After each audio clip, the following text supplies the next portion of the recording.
Imagine being a kid in the 1970s in Canada, gripping a single dollar and knowing you could fill a grocery bag, grab a movie ticket, or even help fuel the family car, all for less than the price of a modern latte. That same dollar would buy you about $6.50 today, but nothing comes close. Over decades, everyday life surged far beyond what inflation explains, breaking the rules that once let families thrive.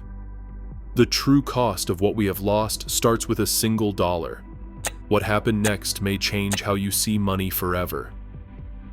A dollar bill in the palm of a child felt like a ticket to abundance.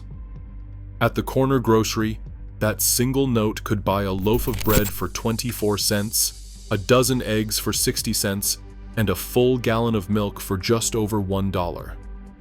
The ritual played out in stores across Canada, a mother planning every meal, stretching her budget with quiet confidence, knowing that the week's staples would not break the bank.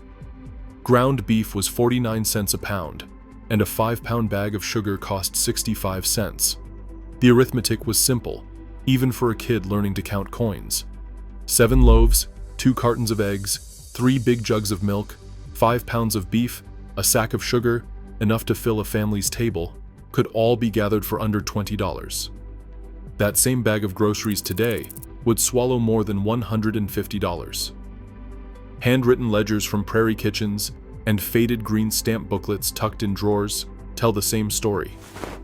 Families tracked every cent, but rarely worried about running out before payday.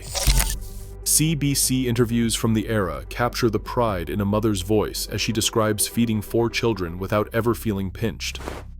Children clutching their own crumpled dollars wandered the aisles on treat day, marveling at how much they could carry home.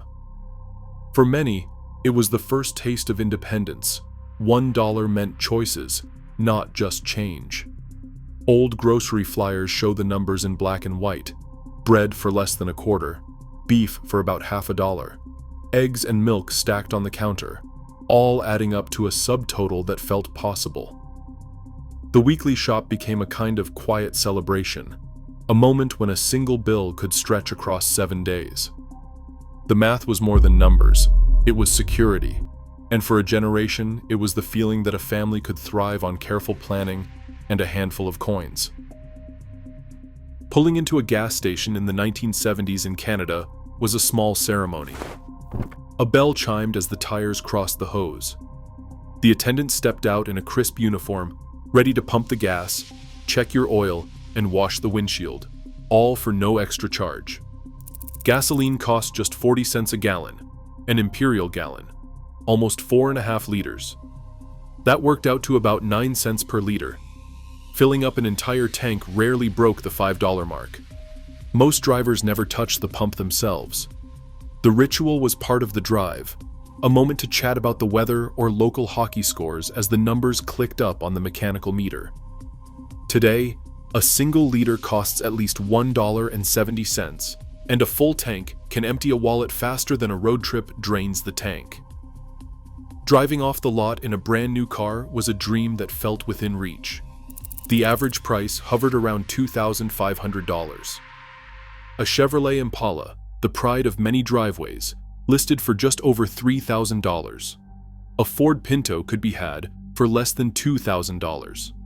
Many buyers managed the entire purchase outright or with short-term loans, skipping the years of debt that now come standard. Today, a new car averages over $50,000, an amount that would have bought a house and a car in 1970.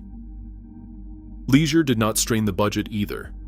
A movie ticket cost 75 cents, enough for a Saturday matinee and still leave change for popcorn. A postage stamp was 6 cents, a cup of coffee 10 cents, a newspaper 15 cents, and a pack of cigarettes 35 cents. Teenagers could pool their allowance for a night at the movies, a snack, and a ride home, all for less than the price of a single ticket today. These small pleasures, like fill-ups, new wheels, and a night out, fit comfortably within a single income, leaving room for both the necessities and the fun. For a generation, the freedom to move, to buy, and to enjoy life's everyday rewards felt like something you could count on, bill by bill and mile by mile. A retired homeowner unlocks a battered file box and lifts out the deed to a modest Toronto bungalow, purchased for $29,000 in 1970. The memory is sharp: one income, a small down payment, and a mortgage rate hovering near 9%. The monthly payment felt heavy, but not crushing, manageable on a factory wage. By the end of the decade, that same house was worth $70,000. The numbers doubled, but the street stayed the same. Neighbors traded stories over backyard fences, each marveling at how quickly home values climbed. Some worried, but most felt lucky, on paper at least. Today, that bungalow is listed for more than $1 million. The arithmetic is dizzying. $29,000 in 1970, $70,000 by 1979, and now more than $1 million for the same patch of grass and brick.